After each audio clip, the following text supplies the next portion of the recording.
Aceptamos la invitación del párroco Iván David Ortiz Perengüez, en el corregimiento de Puerto Umbría, quien nos habla de cómo ha sido su estadía en esta región. Además nos habló de un gran libro titulado El Antiguo Testamento, explicado a los jóvenes. Miremos. Gracias a Dios muy bien, cumplí un año el 20 de marzo. La comunidad muy querida, muy solidarios, muy cercanos, una espiritualidad muy sencilla pero profunda, de lo que yo he encontrado del trabajo de otros hermanos sacerdotes acá, que lo valoro muchísimo, unos grupos muy bien constituidos y un trabajo muy bonito, sobre todo comunitario. ¿Y de dónde es el Padre Iván? Yo soy de San Francisco, del Alto Putumayo, del pueblo frío, de la nevera, como decimos. Sí, señor. ¿Y cómo ve ese cambio de lo frío acá, un poco pensado y caliente? Sí, ya he estado, creo, adaptado porque ya llevo 12 años, bueno, 13 años como sacerdote y también como seminarista desde el 2006 que hacíamos las misiones por las veredas de todo nuestro querido departamento del Putumayo. Bien, bueno, Padre Iván, hoy un motivo que también nos conlleva aquí a las instalaciones donde usted reside y es el tema de un libro, ¿verdad? Sí, señor. Que habla del Antiguo Testamento. ¿De dónde nace esa idea? Lo primero es que la palabra de Dios debe ser conocida, ¿no? Y sobre todo en este tiempo de una cultura digital muy fuerte, no debemos perder el horizonte de lo que significa un libro.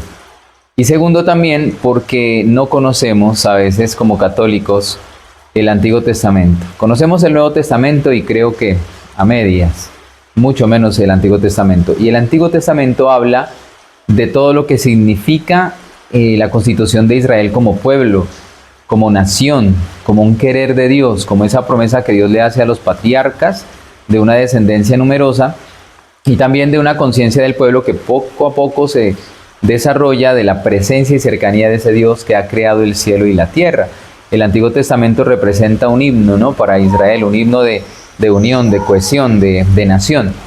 Todo lo que son sus patriarcas, sus profetas y todo lo que se contiene en los libros del Antiguo Testamento, que lastimosamente no lo conocemos, el libro precisamente es para eso, para conocer el Antiguo Testamento es de una manera sencilla, ¿no? Sí, no es, me preguntaba un sacerdote algún día, ¿es exégesis? La exégesis es la ciencia que estudia los textos, ¿no?, en su idioma, en su cultura, la lengua pues, en la que fue escrito el Antiguo Testamento, por ejemplo el hebreo, las traducciones que se hacen al griego, todo eso hace la exégesis, ¿no?, la interpretación casi que exacta de lo que dice el texto. Este libro no es tan académico, es más bien vivencial y es más bien como centrando a la persona en un significado sencillo de los libros.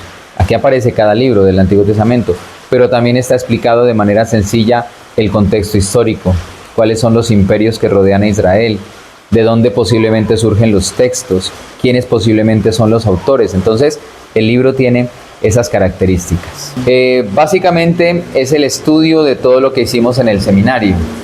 Tuve muy buenos maestros de Biblia, gracias a Dios, que lo recuerdo con mucho cariño, y también el estudio que pude hacer por 2 años en Roma, entre el 2016 y el 2018, donde afinamos todos estos conocimientos y encontramos una profundidad teológica en las enseñanzas de grandes maestros también.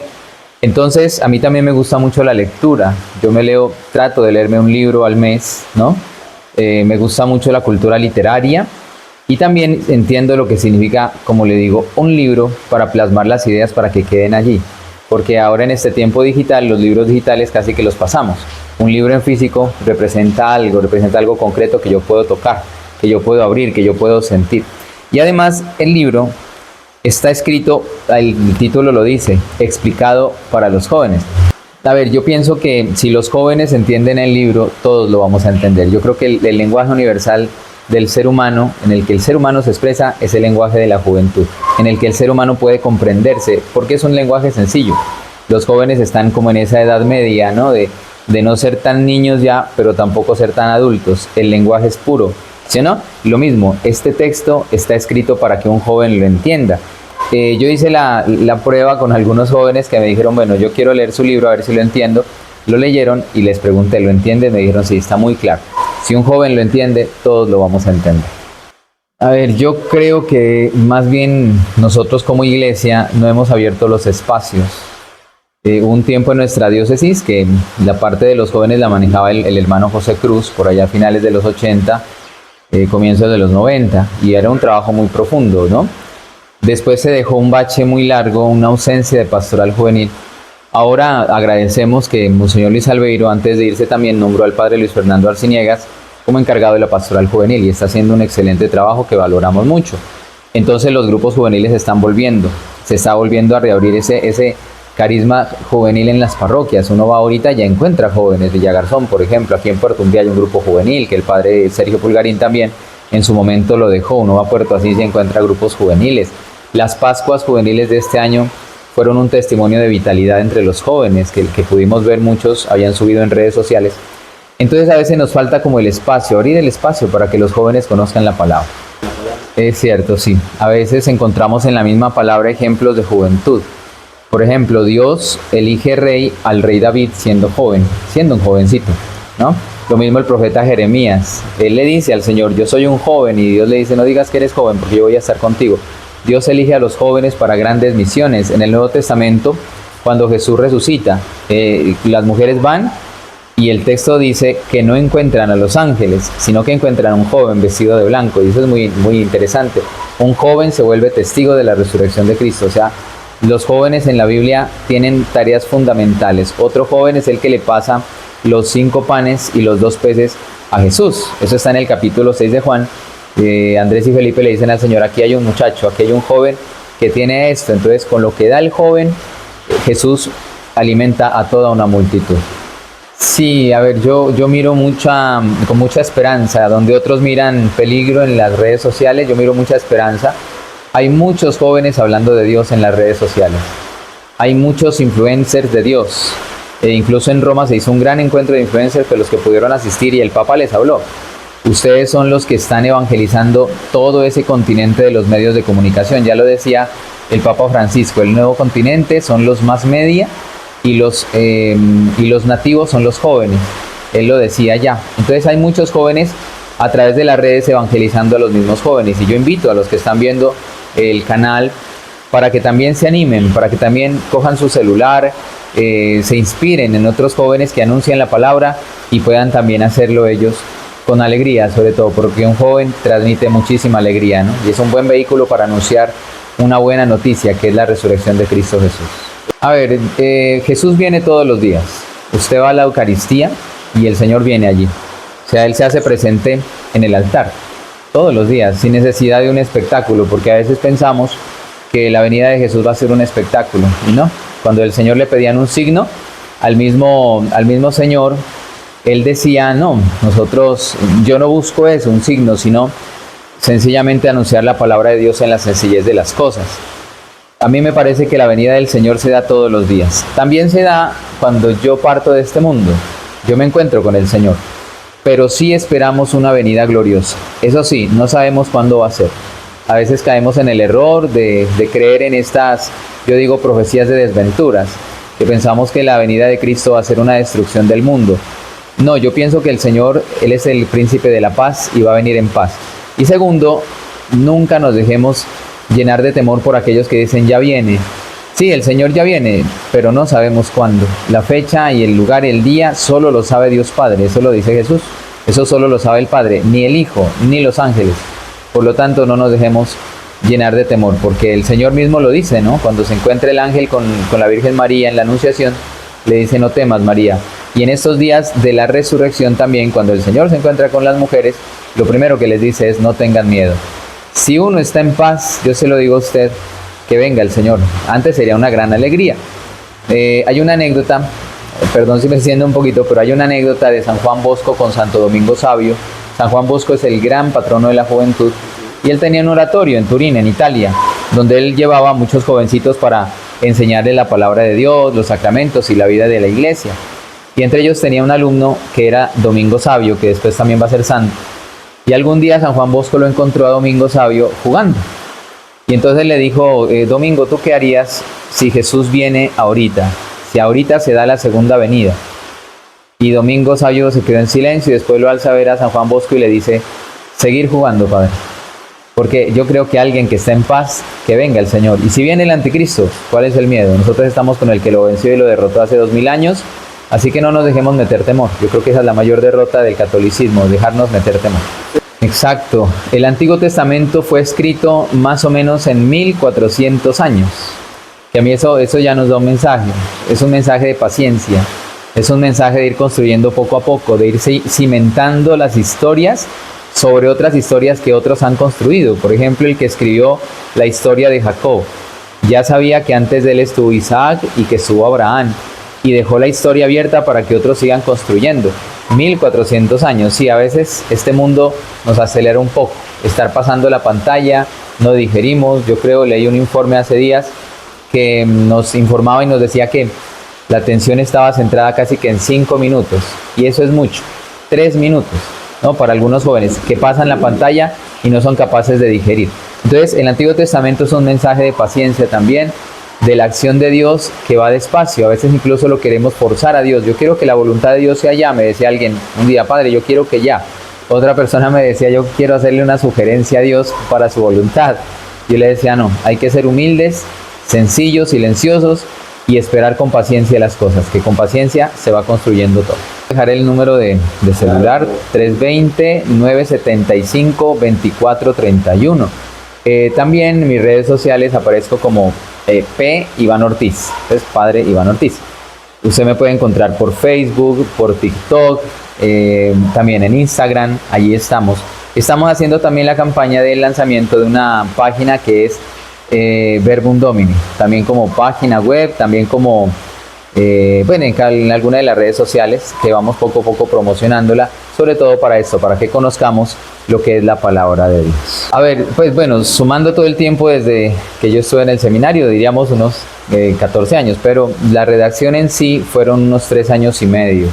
3 años y medio en que me demoré en decantar libros, porque hay muchos teólogos, biblistas, libros que uno ha confrontado, que no los podemos colocar acá porque traen mucho lenguaje técnico a veces que nos podemos perder. También vienen explicaciones del hebreo y del griego. Todo eso está resumido y es como una especie de bajar el conocimiento para que esté al alcance de todos nosotros. Yo creo que sí, unos 3 años y medio, casi 4. Puerto Asís, yo estaba como vicario en Puerto Asís. Esto fue en el 2022, a mitad de año, que tuve como esa inspiración de Dios porque teníamos grupos parroquiales, teníamos grupos de animadores, de catequistas, pero nos faltaba conocer la palabra de Dios. Este libro en sí, para mis hermanos sacerdotes, este libro es para los animadores también, para los catequistas, para los que dirigen grupos, porque sí, nosotros como católicos a veces adolecemos el desconocimiento de la palabra de Dios. Alguien que tenga este libro va a poder conocer un poquito más la palabra de Dios, los libros, en qué año fueron escritos, cuál es el mensaje de cada libro. Entonces, esa fue como la inspiración, una motivación pastoral también. Pero Iván, usted nos habla de que le gusta la lectura y también la escritura. Sí, señor, también la escritura. Pues me adelanto, les hago spoiler. Estoy escribiendo un libro también sobre la tragedia de Murallas. Ya lo estoy finalizando, una investigación y también un libro de ficción basados en esa tragedia muy triste que vivió el departamento del Putumayo. Y estoy adelantando la escritura del libro del Nuevo Testamento y también un libro de ficción sobre precisamente lo que usted me preguntaba, sobre el fin de los tiempos. Pero ahí les adelanto, eso va poco a poco. Hay una colección de cuentos también que hablan sobre la democracia, que en algún momento se va a publicar, una preocupación a veces, ¿no?, de estos tiempos democráticos también, que no se viven de la mejor manera. Creo que hay mucho interés detrás, y cuando hay interés ya hay corrupción, pienso yo, que la democracia debe servir al bien común. Yo no debo estar pues votando por alguien, buscando un puesto, buscando una ayuda, buscando algo que me den económicamente, algún material. Eso no está bien, eso ya es corrupción. Y creo que nuestra mentalidad está muy permeada en eso. Ese libro de cuentos que va a salir en algún momento sobre la democracia versa sobre esa situación, ¿no? Bueno, a ver, la invitación para que todos nos vinculemos a un trabajo bonito por los jóvenes.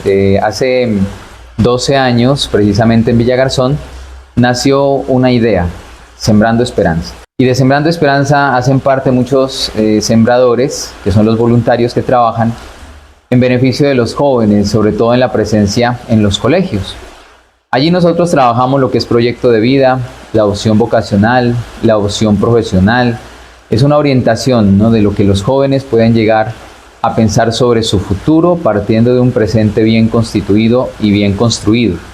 Sembrando Esperanza ha seguido creciendo, ¿no? Nosotros hemos contado con el apoyo de los obispos que han estado en nuestra diócesis, desde Monseñor Luis Alberto, Monseñor Iván Antonio Marín, Monseñor Luis Albeiro Maldonado y ahora Monseñor Juan Carlos, que a él ya se le compartió el proyecto, aunque él siempre manifiesta que él está encargado y que pues bueno, pero él ha valorado mucho el proyecto para poderlo articular. Con Sembrando Esperanza los estamos invitando. Tenemos una invitación también en El Salvador para una misión especial con los jóvenes en el país del Salvador. Y lo valoramos mucho porque Sembrando Esperanza tiene como patrono a San Óscar Arnulfo Romero, que es también un santo del Salvador. Y tenemos una sembradora allá que es la hermana Arlen Sifontes. Ella desde allá nos está coordinando esa visita que vamos a hacer posiblemente en octubre y queremos adelantar algunas actividades. Nosotros los invitamos a unirse con solidaridad, como siempre lo han demostrado, para poder recoger algunos fondos para esa misión que tenemos en El Salvador. Es una especie de peregrinación, pero también queremos allá dejar sembrada la semilla de Sembrando Esperanza para que muchos conozcan también a Cristo eternamente joven, apoyando tal vez a las pastorales juveniles, a los grupos juveniles y sobre todo el trabajo con los colegios, con las instituciones educativas, con grados novenos, décimos y onces. Entonces, yo los invito en algún momento para que nos apoyen en las actividades. Vamos a hacer por ahí un bingo, vamos a hacer un concierto de alabanza, algunas rifas, entonces estar atentos y con mucha alegría les digo, si usted quiere ser parte de Sembrando Esperanza, nos puede escribir al número 320-975-2431 para que haga parte de esta gran familia que es y significa muchísimo para el trabajo con la juventud, que es Sembrando Esperanza. Yo pienso y me uno mucho al clamor por la paz que está adelantando el Papa León XIV. La paz en el mundo entero, la paz en Colombia y la paz en nuestro Putumayo. Al leer un libro como la Biblia, porque la idea es eso, ¿no? Que no solo leamos el libro del Antiguo Testamento, sino que confrontemos la Biblia, de los frutos que da es vivir en paz. Porque alguien que cree en Dios, uno de los frutos que da es vivir en paz, vivir en alegría, servirnos los unos a los otros, amarnos, como dice Jesús, los unos a los otros, no armarnos. A veces hay que desarmar el corazón. Las primeras armas las tenemos acá adentro. Hay que desarmarnos, hay que sanar los dolores internos, los odios, perdonar, aprender a perdonar a los que se han equivocado con nosotros y saber pedir perdón cuando nosotros nos equivoquemos con los demás. Es el mensaje que dejo en estos tiempos de Pascua, de Resurrección. Que Dios los bendiga a ustedes también y para que a todos sigamos en el canal también apoyando lo nuestro. A veces desconocemos un poco. Tenemos un canal aquí en Putumayo y hay que valorarlo mucho también. Para Tele Putumayo, en la bella villa Ángela Juliet Trujillo Vera.